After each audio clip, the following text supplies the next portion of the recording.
Selamat pagi Bapak dan Ibu saudara sekalian yang dikasihi Tuhan Yesus. Selamat pagi juga buat Tante dan Om Ye saya di tempat.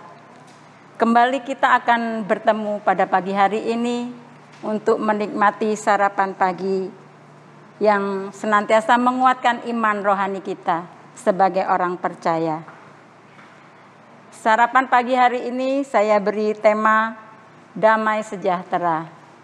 Sebelum kita mulai, kita akan baca dulu dalam Lukas pasal 2 ayat 8 sampai ke 20. Di daerah itu ada gembala-gembala yang tinggal di padang menjaga kawanan ternak mereka pada waktu malam. Tiba-tiba berdirilah seorang malaikat Tuhan di dekat mereka, dan kemuliaan Tuhan bersinar meliputi mereka, dan mereka sangat ketakutan.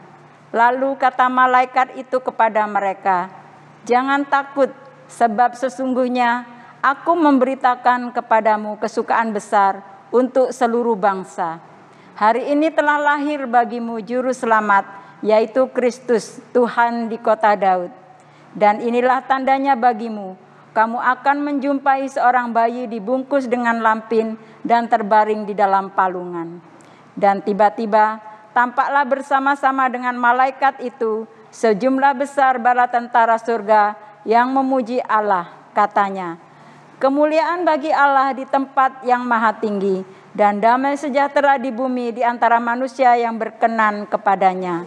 Setelah malaikat-malaikat itu meninggalkan mereka dan kembali ke surga, gembala-gembala itu berkata seorang kepada yang lain, "Marilah kita pergi ke Betlehem untuk melihat apa yang terjadi di sana, seperti yang diberitahukan Tuhan kepada kita." Lalu mereka cepat-cepat berangkat dan menjumpai Maria dan Yusuf dan bayi itu yang sedang berbaring di dalam palungan. Dan ketika mereka melihatnya, mereka memberitahukan apa yang telah dikatakan kepada mereka tentang anak itu. Dan semua orang yang mendengarnya heran tentang apa yang dikatakan gembala-gembala itu kepada mereka. Tetapi Maria menyimpan segala perkara itu di dalam hatinya dan merenungkannya. Maka kembalilah gembala-gembala itu sambil memuji dan memuliakan Allah, karena segala sesuatu yang mereka dengar dan mereka lihat, semuanya sesuai dengan apa yang telah dikatakan kepada mereka. Rasa takut yang besar mencekam para gembala yang menjaga kawanan ternak di padang Betlehem. Bagaimana tidak, pada tengah malam mereka dikejutkan oleh bala tentara malaikat yang memancarkan kemuliaan Allah. Kemuliaan Allah terlalu dahsyat sehingga tidak seorang pun yang sanggup menyaksikannya. Kita akan baca dalam 1 Timotius pasal 6 ayat yang ke-16. Dialah satu-satunya yang tidak takluk kepada maut, bersemayam dalam terang yang tak terhampiri. Seorang pun tak pernah melihat dia, dan memang manusia tidak dapat melihat dia. Baginya lah hormat dan kuasa yang kekal. Amin. Rasa takut membutuhkan obat penawar. Perlu ada jaminan bahwa kita aman terlindungi. Pertanyaannya adalah, mengapa para malaikat bernyanyi tentang damai sejahtera?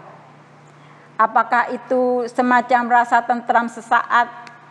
Apakah kaitannya dengan kemuliaan Allah di tempat yang maha tinggi?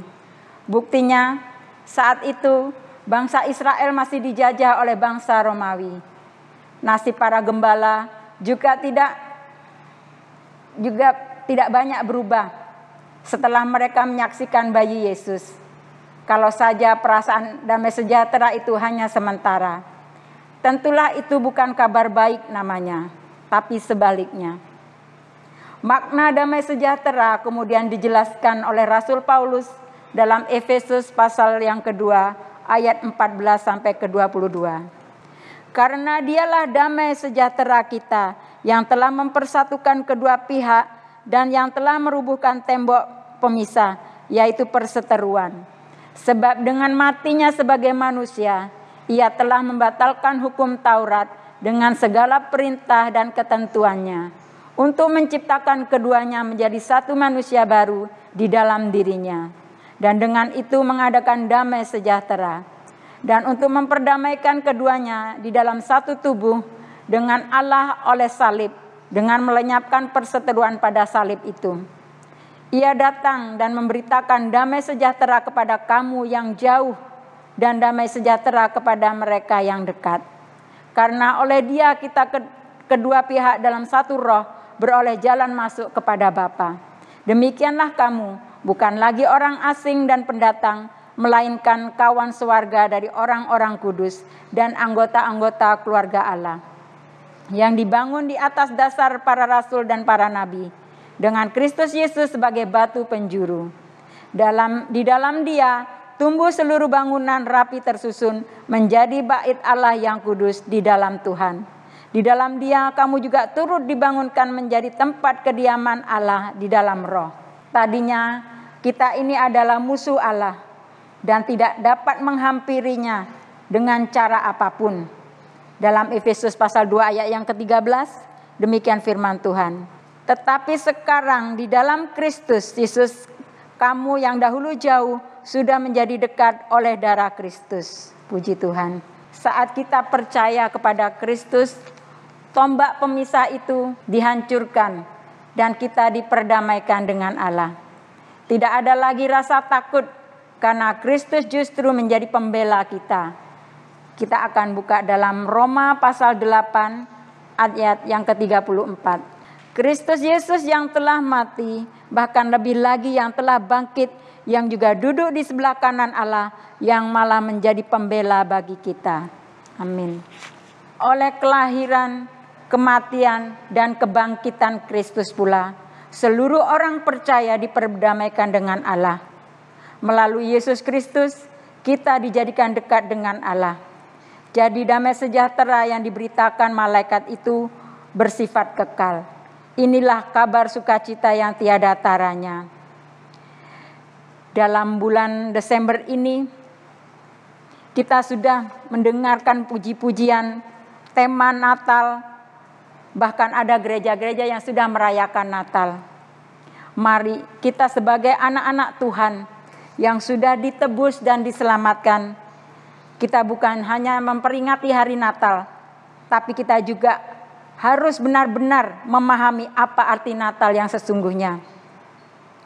Karena sukacita yang tiada taranya itu berasal dari Tuhan Yesus sendiri yang membawa damai sejahtera bagi kehidupan kita sebagai orang percaya. Damai sejahtera yang sejati adalah ketika kita diperdamaikan dengan Allah Bapa melalui Yesus Kristus yang rela mati, disalibkan untuk menebus dosa-dosa kita.